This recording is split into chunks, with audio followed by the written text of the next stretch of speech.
Hi అండి. అందరూ ఎలా ఉన్నారు? నేను చాలా చాలా బాగున్నాను. మీరు కూడా బాగున్నారు అనుకుంటున్నాను. Welcome back to my channel Madhu Anu vlogs. ఈరోజు వచ్చేసి ఈ వీడియోలో అమ్మ వరలక్ష్మి వ్రతం కోసం యాక్చువల్గా రైస్ బ్యాగ్ అయిపోయింది.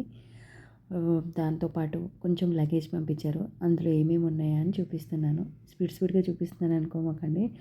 అక్కడ వచ్చేసి బీరకాయలు, అరటికాయలు అండ్ కొంచెం రేషన్ బియ్యం మన దోశలకి ఆటకి కొంచెం రేషన్ బియ్యం అయితే ఉన్నాయి. సో అదంతా మళ్ళీ ఓడదీయటం అదంతా ఎందుకు స్పీడ్గా అని చెప్పేసి నేను చాలా ఫార్వర్డ్లో పెట్టేశాను అనమాట. సో మీకు కూడా కొంచెం చూడటానికి బాగుంటుంది అని. ఇక్కడ వచ్చేసి ఆ రేషన్ బియ్యం ప్యాకెట్ ఓపెన్ చేస్తున్నాను. సో మా హస్బెండ్ అడుగుతూ ఉన్నారు ఏంటి ఏంటి ఇవి అని. అందుకని తీసి చూపిస్తున్నాను రేషన్ బియ్యం అని చెప్పి. ఇక్కడ వచ్చేసి అమ్మ ఇంకా వరలక్ష్మి వ్రతానికి ఇంకా 1 డే ముందే అంటే 2 డేస్ ముందు పంపించారు కాబట్టి దాంట్లో కొన్ని అరిటాకులు అది తర్వాత ఓపెన్ చేస్తాను. ఇక్కడ వచ్చేసి కొన్ని కూరగాయలు కూడా పంపించారు. దోసకాయలు, మామిడికాయలు, ఇంకా ములక్కాయలు. మామిడికాయలు అత్తయ్య వాళ్ళు కొన్ని వేసినారు, వేరే ఎవరో ఇచ్చినట్టున్నారు. అవి కూడా వేసి పంపించారు. ఇక్కడ వచ్చేసి మామిడాకులు తోరణం కట్టుకోవడానికి మన హైదరాబాద్లో 2 మండల మామిడాకులు కూడా మినిమం 20 రూపాయలు 25 రూపాయలు ఉంటుందండి. ఇంకోసారి మా మమ్మీ ఇంట్లో చెట్టు ఉంది అని చెప్పేసి అవి కూడా వేశారు. అక్కడ నేను మా వంగ మొక్కలు చూపించాను కదా, మన పైన టెర్రస్ గార్డెన్లో వేసి చూద్దామండి ఎంతవరకు కాస్తాయో.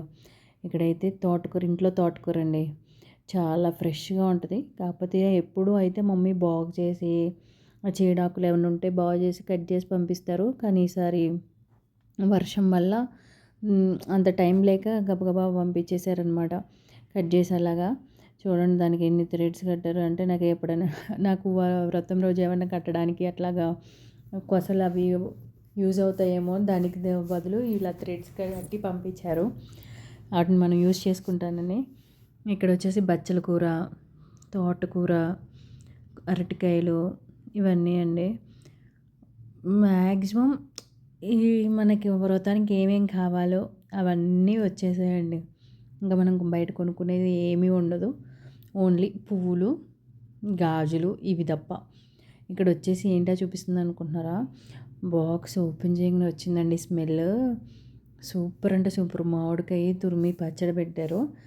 దాన్ని ఇంకా మనం తాలింపు వేసుకోవాలన్నమాట. ఎందుకంటే బస్లో కదా ఆయిల్ ఏమైనా లీక్ అవుతుంది అన్నట్టుగా ఓన్లీ తురిమేసి పంపించేశారనమాట. అట్లా ఓపెన్ చేయగానే మంచి స్మెల్ వచ్చిందండి. ఇక్కడ వచ్చేసి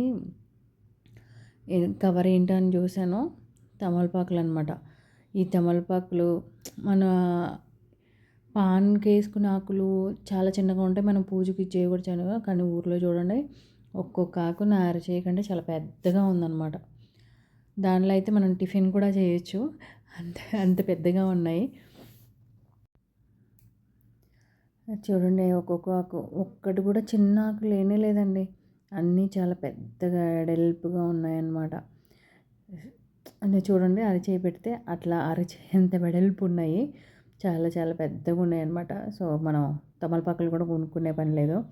ఇక్కడ వచ్చేసి నేను హైదరాబాద్కి ఇప్పటికి 3-4 టైమ్స్ తెచ్చానండి తమలపాకు మొక్క. వచ్చినప్పుడు బాగానే చిన్న చిన్నగా కొంచెం ఎగురు వస్తుంది, కానీ మళ్ళీ చచ్చిపోతుంది. అయినా మా మమ్మీ పట్టు వీళ్ళని విక్రమార్కులాగా ఎప్పుడు పంపిస్తూనే ఉంటారు. అవి ఎప్పుడు కొంచెం ఎగురు వస్తే చచ్చిపోతున్నాయి అన్నమాట. మంచిగా బతకాలి అంటే ఏం చేయాలి, ఏమైనా టిప్స్ ఉంటే నాకు కొంచెం చెప్పండి.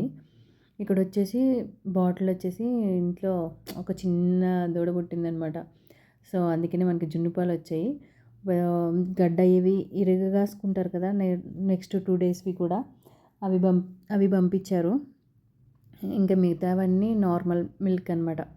మనకి ఇంట్లో గేదెలు ఉన్నాయి కాబట్టి అవి ఏదైనా కొంచెం మన నియర్ బై ఉండటం చాలా అంటే నియర్ బై ఏం కాదులేండి, బ్లెస్డ్ అనమాట. అమ్మ మనకి ఇది కావాలి అని చెప్పగానే ఎవరన్నా ఊర్లో వస్తున్నారా లేకపోతే ఎట్లా ఏంటి అని కనుక్కొని ఇస్తారు. కొబ్బరికాయలు కూడా వచ్చాయి. సో మీకు ఈ వీడియో నచ్చినట్లయితే లైక్ చేయండి, షేర్ చేయండి, సబ్స్క్రైబ్ చేయండి. Please follow me.